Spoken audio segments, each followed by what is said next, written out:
Ok. Alors, deuxième thème, le pardon. Donc, gros sujet. Donc, toi, tu animes aujourd'hui des ateliers sur le pardon, des cercles du pardon. Tu as écrit plusieurs ouvrages dessus aussi. Euh, pour toi, ça veut dire quoi pardonner?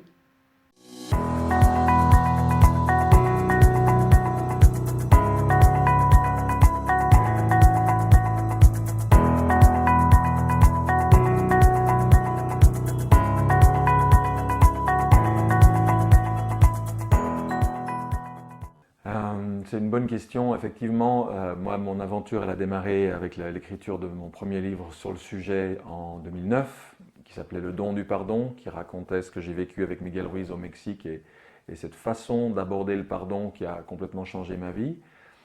Ça m'a amené à animer des ateliers, puis à former des gens, à créer des cercles de pardon. Et plus je faisais ça, plus je me rendais compte que le pardon est un mot complètement flou. C'est une véritable nébuleuse et que si on discute avec les gens, il n'y en a pas deux qui ont la même définition de ce mot-là. Pour beaucoup, c'est teinté de mauvais souvenirs de religion dans l'enfance. Et donc, il m'est apparu indispensable de redéfinir ce mot, parce que je pense qu'il y a de nombreux mots dont on hérite au cours de notre enfance, hein, dont la définition ne nous a pas été donnée dans le dictionnaire, mais parce qu'on l'a entendu utiliser par nos parents, par nos adultes, par des profs. Et cette définition rentre en nous par tous les pores de la peau, mais il y a un moment où il faut se dire, attends, ce mot-là, il veut dire quoi pour moi? Le mot amour, par exemple, il veut dire quoi pour moi aujourd'hui dans ma vie? Le mot vérité, le mot liberté ou le mot pardon. Et donc j'ai entrepris une redéfinition, et c'est cette définition, les deux définitions les plus simples que je donne. Je dis le pardon, c'est la guérison des blessures du cœur. Ça veut dire qu'en gros, tous autant qu'on est, à travers la vie qu'on a vécue, on a été blessé plusieurs fois. Des fois, c'est des gros traumatismes d'enfance ou d'adolescence, des choses vraiment lourdes, des chocs, des choses fortes. D'autres fois, c'est une multitude d'humiliations, de choses, mais dans un cas comme dans l'autre, on arrive à l'âge adulte avec un cœur qui est mal en point. Et malheureusement, comme on est souvent mal équipé pour gérer ces blessures, ben on peut passer 10, 20, 30 ans avec des vieilles rancunes, du ressentiment, des choses dont on ne sait pas se débarrasser. Et tel que je l'ai reçu de Miguel Ruiz, le pardon vient vraiment mettre un baume, vient permettre à ces blessures-là de cicatriser. Et puis au-delà de cette approche que j'ai reçue de Miguel, à travers les journées du pardon qu'on a créées en France, à travers d'autres choses, j'ai voulu élargir de manière à ce que toutes les approches du pardon qui favorisent cette guérison puissent travailler ensemble. Donc guérison des blessures du cœur, c'est une image que j'emploie beaucoup.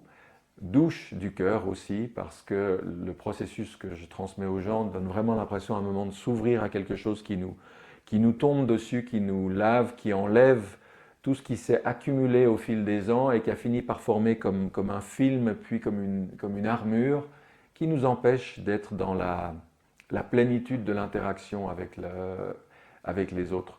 Donc on n'est pas dans un pardon religieux. Ceux qui ont une affiliation religieuse ou spirituelle peuvent tout à fait l'inclure dans ce qu'ils vivent, mais ceux qui ont une approche athée ou laïque ou agnostique peuvent totalement rentrer dans cette démarche aussi, euh, qui est un pardon libérateur, un pardon qui va nous permettre de sortir de la haine, du ressentiment, du chagrin, de la colère, pour retrouver un cœur pleinement aimant, un cœur cicatrisé, guéri. Et je crois que c'est à ça que nous aspirons tous finalement. Et du coup, est-ce que tu pourrais aussi préciser ce que ça n'est pas? Parce qu'il y a beaucoup de confusion. Je crois que dans une de tes conférences, tu parles de 15 obstacles au pardon, et donc qui sont 15 en fait malentendus qu'il y a sur le pardon. En gros, qu'est-ce que pardonner et surtout qu'est-ce que ça n'est pas? Alors effectivement, je me suis rendu compte il y a longtemps que quand on définit une notion, c'est intéressant de la définir à la fois de manière positive, comme je le fais là avec plusieurs images, plusieurs métaphores, mais c'est aussi intéressant de délimiter le champ d'application de cette notion, et on la délimite en disant stop, à partir de là on n'est plus dans le pardon, là on n'est plus dans le pardon, etc., de manière à ce qu'on se retrouve avec quelque chose de beaucoup plus circonscrit.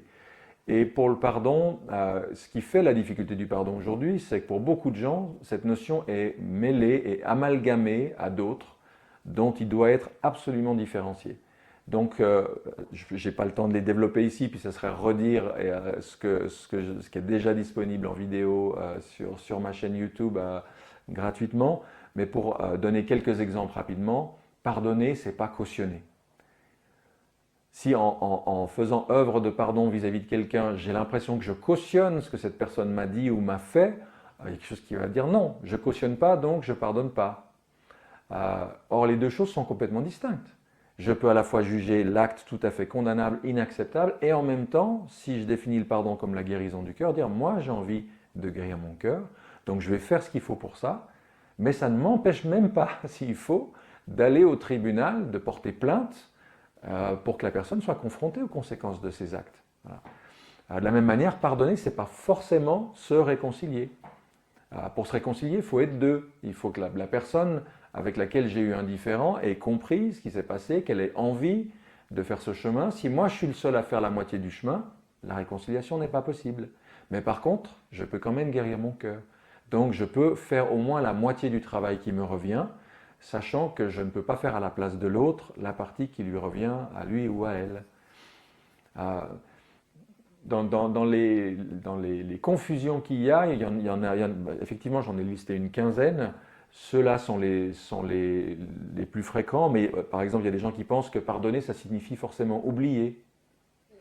Pourquoi ça devrait signifier oublier? Non, c'est pas que j'ai oublié ce qui s'est passé, c'est que l'événement en question, une fois que le pardon a fait son œuvre en moi, eh bien c'est plus quelque chose qui va refaire surgir des pleurs, de la colère, de la haine, etc. Ça devient un événement émotionnellement neutre dans ma mémoire. Mais je n'ai pas besoin de l'oublier pour autant, je peux garder la leçon que cet événement m'a apprise, mais sans avoir besoin de garder la douleur et la souffrance qui est avec. De la même manière, si j'ai été blessé physiquement, tant que la plaie est ouverte, ça fait mal si je touche. Ben, un jour, ça sera cicatrisé, mais il restera une cicatrice. Voilà, la cicatrice, c'est la mémoire, c'est la trace dans la mémoire, mais quand je touche cette cicatrice, ça ne fait plus mal. Finalement, ce que tu dis, c'est que le pardon, on ne le fait pas pour l'autre, mais pour soi, puisque c'est un processus que l'on fait de soi à soi, puisque tu dis que ça ne veut pas forcément dire se réconcilier, qu'il faut être deux pour pouvoir se réconcilier. Donc finalement, est-ce que ça ne veut pas dire que le pardon, c'est une pratique ou un processus que l'on fait de soi à soi? Effectivement, pour moi, au départ, moi j'avais appris que le pardon, c'est un cadeau qu'on faisait à l'autre. Et en réalité, je me rends compte que d'abord et avant tout, c'est un cadeau qu'on se fait à soi-même. Alors c'est aussi un cadeau pour les autres, puisque si je suis dans la haine, si je suis dans le ressentiment, si je suis dans la colère, imaginez ce que c'est pour mes proches, mes parents, les gens qui vivent autour de moi, de vivre avec quelqu'un qui est complètement intoxiqué par ça, c'est très très déplaisant. Donc si moi j'arrive à retrouver un cœur aimant, eh bien tous mes proches vont être les premiers à en bénéficier. Mais au départ, c'est effectivement un cadeau qu'on se fait à soi-même, et c'est important de le savoir parce que si on se dit c'est un cadeau que je fais à l'autre, des fois il y a une voix en nous qui dit oh là, non, non, non, non, je ne vais pas lui faire ce cadeau-là, sans se rendre compte que ce qu'on est vraiment en train de dire, c'est je vais garder ma haine, je vais garder mon ressentiment, je vais continuer de me pourrir la vie, je vais même me rendre physiquement malade, puisqu'on sait qu'aujourd'hui c'est à ça qu'aboutit l'incapacité à pardonner. Donc oui, c'est d'abord un cadeau qu'on se fait à soi et qui n'empêche pas par rapport à l'autre tout le discernement qui est nécessaire pour savoir est-ce qu'on peut se réconcilier? Est-ce qu'il vaut mieux qu'on cesse de se voir? Est-ce qu'éventuellement ça implique même une action en justice? Donc ça, c'est effectivement un des autres obstacles qui est mentionné dans le livre, le fait de croire que c'est un cadeau seulement pour l'autre. Et il y en a un autre qui est aussi important qui me revient. L'autre erreur qu'on commet souvent aussi, c'est les gens qui disent oui, moi à la limite je serais prêt à pardonner, mais je ne peux pas parce que l'autre ne m'a jamais demandé pardon. Et quand on dit ça, on met toute la charge sur l'autre. C'est-à-dire en gros, moi je suis une victime, moi je suis passif, moi je suis impuissant, et tant que l'autre n'a rien fait, moi je ne peux pas me guérir. C'est comme si en fait j'ai été agressé au couteau dans la rue, et je disais, ah moi je voudrais bien cicatriser, mais la personne qui m'a agressé n'est jamais venue avec du sparadrap, avec un désinfectant et tout ça pour pouvoir me soigner. Donc vous voyez, quand on en enlève 1, 2, 3, 4, 5 et jusqu'à 15 de ces obstacles, de ces amalgames, de ces confusions qu'on a par rapport au pardon, ben avant on était devant un chemin qu'on avait devant nous où il y avait 15 gros rochers qui fait qu'une partie de nous avait envie d'aller vers le pardon, mais que tout ça nous décourageait complètement en se disant le chemin il est juste impossible à parcourir. À partir du moment où on a redéfini au positif le pardon comme un cadeau, comme une guérison, etc., à partir du moment où on a levé ces gros obstacles et ces gros blocs, bien, la partie va être beaucoup plus facile le chemin va être beaucoup plus facile à parcourir. Et par rapport à ce qu'on disait précédemment, quand on parlait des accords Toltec, il faut savoir une chose, c'est que quand on a ce couple intérieur entre le mental et le cœur, qui fonctionne dans l'inconscience, et qui tisse des croyances, des suppositions, des histoires, tout un cinéma qu'on se fait sur pourquoi est arrivé ci et ça, et qu'on s'enferme dans ce cocon infernal, dans ce que Miguel Ruiz appelle le mitoté, ce brouillard dans lequel on nage, comment est-ce qu'on va sortir de ça?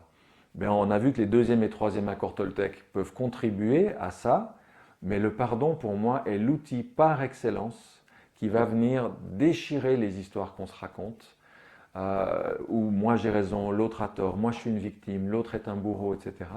Et va laisser la lumière descendre, va laisser cette douche bienfaisante du cœur descendre, d'où ce paradoxe que Miguel ne m'a absolument pas appris à pardonner. Dans le processus en 4 étapes qu'il m'a fait vivre, 4 fois, il s'agit de demander pardon. Alors ça surprend complètement les gens au départ, puisqu'ils croient qu'ils vont apprendre à pardonner, mais en fait, moi j'explique que le pardon, c'est infiniment plus grand que nous, c'est comme l'amour, c'est comme la vie, et tout ce qu'on peut faire, c'est créer en soi les conditions, s'ouvrir à recevoir ce pardon, et qu'on s'y ouvre beaucoup mieux en demandant pardon qu'en essayant de pardonner. Voilà. Alors, il y a plusieurs questions qui m'ont traversée pendant que tu parlais. Par rapport aux maladies, tu parlais des symptômes physiques. À quoi on reconnaît que l'on doit pardonner ou qu'on n'a pas pardonné? Parce enfin, peut-être que je me trompe, hein, mais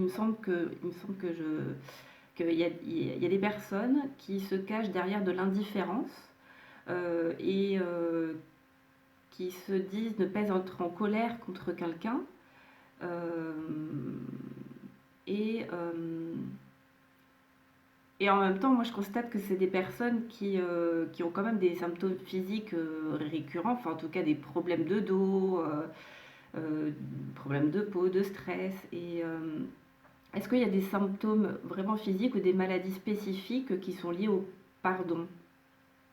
Alors elles ne sont pas spécifiques. On sait aujourd'hui, il y a des statistiques assez détaillées là-dessus, notamment tout le travail du docteur Fred Luskin à l'université de Stanford aux États-Unis, qui montre que les gens qui n'arrivent pas à pardonner, et on dit ça sans aucun jugement sur eux, hein, c'est juste un constat, vont être sujettes à des pathologies digestives, à des pathologies articulaires, à certains types de cancers, etc.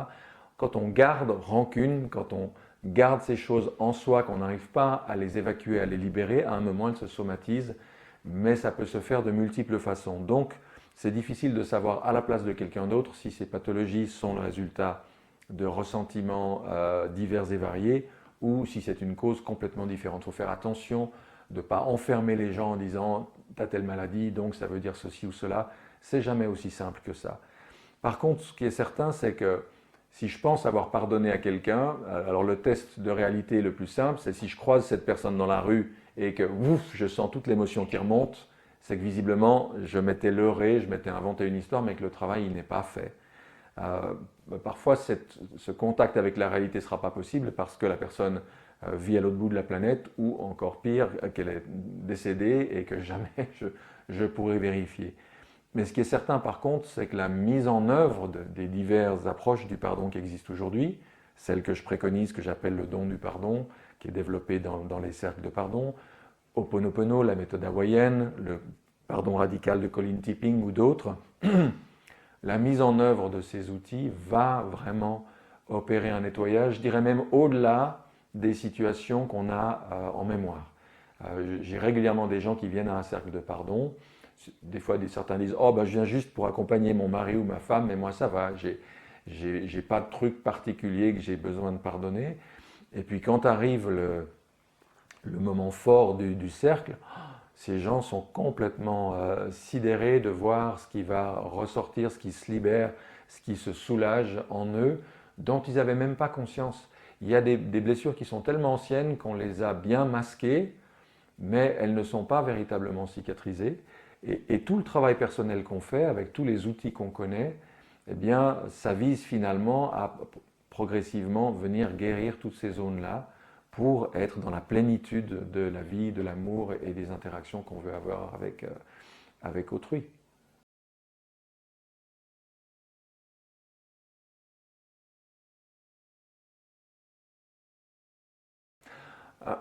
Alors, il y a des situations qui sont très claires. Il y a des gens qu'on n'a pas envie de voir, il y a des histoires qu'on se raconte en permanence dans la tête, des dialogues qu'on entretient avec des gens où on essaie de se justifier, où on exprime notre colère, notre désaccord. Ces situations-là, c'est clair, c'est évident, il y a quelque chose qui est là et qui nous intoxique, qui nous fait du tort.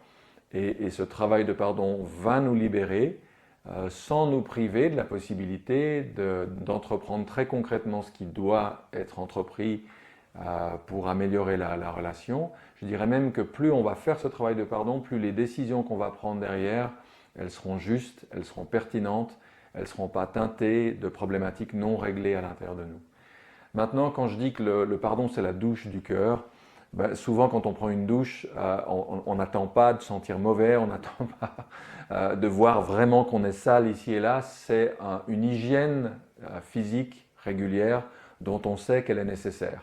Donc on n'attend pas d'avoir passé 10 jours ou 15 jours pour enfin prendre une douche ou un bain, on le fait régulièrement. Eh bien, moi, ce que j'appelle la douche du cœur, ou on pourrait parler d'un yoga du cœur, c'est la même chose.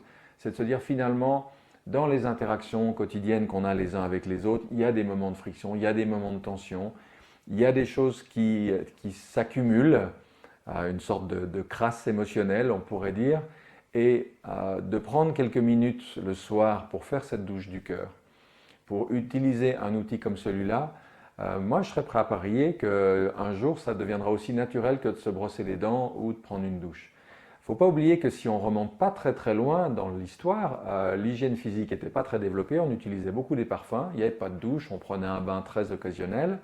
Ça a été un apprentissage finalement, cette hygiène physique. Eh bien, l'hygiène du cœur, l'hygiène émotionnelle, pour moi, c'est un apprentissage qui va venir se greffer là-dessus. C'est de se dire, ben, finalement, j'ai des interactions affectives, sentimentales, émotionnelles tous les jours avec les autres. Et j'ai envie de garder la fluidité, de ne pas laisser les choses se cristalliser, se durcir et d'en payer le prix. Donc, tous les jours, je prends un petit moment pour faire ce nettoyage intérieur. Et finalement, je garde en moi une fluidité dont je suis le premier bénéficiaire. Donc, un des symptômes qu'on pourrait constater, c'est un manque de fluidité intérieure. Oui, c'est les moments où je commence à devenir méfiant, où je me referme, où je suis facilement triste, ou alors dans une espèce d'indifférence mentale déconnectée, où il y a beaucoup de choses qui me font réagir. Plus le cœur est ouvert, plus il y a de fluidité, et moins je suis dans la réactivité, et moins il y a de choses qui viennent entrer en résonance avec mes blessures. Il faut relire la Maîtrise de l'amour, le deuxième livre de Miguel Ruiz, qui est magnifique. Il dit, si on pouvait nous voir les uns et les autres, voir notre corps émotionnel, on verrait un corps truffé de plaies partout. Donc moi, j'approche la main en pensant te faire une marque d'affection, puis toi, tu bondis au plafond parce que tu as la peau, tu as les chairs à vif à cet endroit-là. Donc plus je vais guérir toutes ces cicatrices que j'ai, et plus après, les interactions que j'aurai avec les uns et les autres ne seront plus sur un registre réactif. Et est-ce que selon toi, l'indifférence, c'est un leurre? Par exemple, je pense à des personnes qui sont en conflit, par exemple, avec leurs parents et qui ont décidé de ne plus les voir et qui peuvent en tout cas officiellement dire mais moi j'ai plus rien à faire avec lui ou avec elle et il pourrait crever, ça me ferait rien. Je suis complètement indifférente à ce qu'il devient, à ce qu'il est. Quand il s'agit d'un parent et que l'enfant parle d'indifférence. Alors l'indifférence peut souvent être un leurre. C'est souvent une coupure entre le mental et le cœur, c'est-à-dire qu'il se passe des choses là qui ne sont pas très agréables, mais j'ai réussi à mettre une coupure entre les deux, ce qui fait que je me réfugie là-dedans, que tout va bien.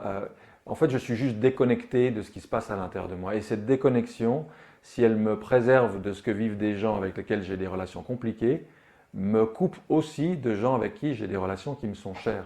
Donc j'en paye un prix finalement assez élevé. Et les gens que je connais qui sont vraiment en paix, il y a des gens qui ont fait le choix de ne plus être en lien avec telle ou telle personne, y compris des membres de leur famille, parce que ce sont des gens toxiques, ce sont des gens dont la fréquentation leur amène quelque chose vraiment de négatif. Mais ils ne sont pas dans cette indifférence-là. Ils peuvent avoir beaucoup d'empathie, de compassion, de dire ces gens ont fait le choix de vivre comme ci, comme ça. Moi, je ne cautionne pas ce choix. À distance, je leur envoie le meilleur, je les laisse suivre leur chemin à leur rythme. Et si un jour les conditions sont là pour qu'on se revoie, on se reverra. Mais on n'est pas dans cette indifférence qu'il y a quelque chose de glacial, de froid, où il y a une perte de sensibilité qui ne me semble pas juste. Ça, je trouve que c'est hyper important là ce que tu soulignes et ça me renvoie à la pratique de l'amour bienveillant en pleine conscience, notamment dans les méditations bouddhistes, qui est que une des façons de voir qu'on a vraiment pardonné et que c'est pas de l'indifférence glaciale, comme tu dis, c'est de pouvoir souhaiter à l'autre d'être heureux et que si on le recroisait, finalement, ça nous ferait plus rien. En tout cas, il y aurait plus de ressentiment. Oui, oui. Mais on n'est pas dans ce côté, comme je dis, froid, glacial, purement mental, où il y a déconnexion du cœur et qui nous donne l'impression que tout va bien, mais simplement parce qu'on n'est plus à connecter à là où ça fait mal. Parce qu'en fait, si j'ai appelé mon livre Peut-on tout pardonner, c'est précisément parce que c'est la question qu'on me pose le plus souvent. Sauf que dans mon livre, je montre que la compréhension qu'on a du pardon, déjà au départ, elle n'est pas juste. Elle est conditionnée par tout un passé. Mais si je le définis comme la guérison du cœur, le pardon, quand je pose la question, est-ce que je peux tout pardonner, je suis orienté vers l'autre. Est-ce que je peux apporter ça aussi à l'autre? Quand je pose la question, est-ce que moi je peux guérir? Est-ce que moi je peux de nouveau aimer? Est-ce que moi je peux de nouveau être heureux? Est-ce que je peux sortir de ma haine, de ma colère? La question est toute différente. Et la vraie question que toi, que moi, que tout le monde se pose, c'est ça. Est-ce que après avoir subi ce que j'ai subi, après avoir connu une infidélité, une trahison, après avoir perdu un enfant, est-ce qu'un jour je vais de nouveau pouvoir aimer? Est-ce que je vais sortir de cette vallée de l'ombre de la mort ou de cette nuit noire de l'âme? Bien la réponse, elle est oui, il y a des outils, il y a moyen de guérir, il y a moyen de sortir de ça. Et puis la deuxième question qui se cache derrière ce peut-on tout pardonner, c'est qu'est-ce qu'il est juste que je fasse par rapport à l'autre? Cette personne ou ces personnes m'ont fait telle ou telle chose, ça m'a fait du mal, ça m'a blessé de manière profonde ou légère, qu'est-ce qu'il est juste que je fasse? Moi, je vais d'abord guérir pour moi, mais il y a aussi l'autre. Et là, ça va être d'utiliser son discernement, là c'est plus seulement le cœur, c'est la tête qui entre en jeu et qui va nous dire dans chaque cas ce qu'il est juste et opportun de faire. Est-ce qu'on peut se réconcilier? Est-ce qu'on arrête simplement de se voir, on met un terme à cette relation pour l'instant? Ou est-ce que ça relève même du commissariat, de la justice? Mais même en allant au commissariat, j'irai le cœur en paix. Et j'irai chercher justice, j'irai pas chercher revanche. Donc pour moi, la question peut-on tout pardonner? Est-ce qu'on peut pardonner à Saddam Hussein, à Hitler, à un pédophile, à un terroriste? Elle est faussée. La vraie question, c'est de se dire, est-ce que je suis capable de guérir mon cœur, quoi que j'ai subi? Est-ce que je peux aimer de nouveau? Et les dizaines et dizaines de personnes que j'ai rencontrées, que j'ai fait venir aux Journées du Pardon, dont j'ai croisé la route, qui ont vécu pour la plupart des choses infiniment plus lourdes et complexes que ce qui m'est arrivé à moi dans ma vie, sont là pour nous donner l'espoir que oui, il y a un chemin de guérison. Pas forcément en claquant des doigts du jour au lendemain, mais ce chemin, il peut se faire et je crois que c'est cet espoir dont on a besoin, cet espoir que ce pardon est possible et de ensuite se donner le temps. Le dernier obstacle que je liste dans les 15, c'est vouloir aller plus vite que la musique. C'est s'imposer, je dois pardonner là, tout de suite, maintenant, parce que c'est marqué dans la Bible ou ailleurs. Non, il y a un temps. On sait aujourd'hui avec les travaux d'Elisabeth Kubler-Ross qu'il y a des étapes dans le deuil. Eh bien, il y a des étapes dans le pardon et que des fois, avant d'arriver au pardon, il faut trouver la possibilité d'exprimer les émotions qui sont là. Il y a un processus qu'il faut suivre, qui n'est pas forcément exactement le même pour tout le monde et qui peut prendre plus ou moins de temps selon l'expérience de vie qui est la nôtre. Donc l'espoir, pour moi, c'est le plus important message qu'on puisse donner à ceux qui cherchent un chemin vers le pardon, c'est de dire ce chemin existe, d'autres l'ont emprunté avant vous, et de dire il y a plusieurs méthodes, si celle-là ne marche pas, il y en a peut-être une autre, mais vous avez un chemin possible vers cette guérison du cœur, vers cette libération intérieure qu'apporte le pardon.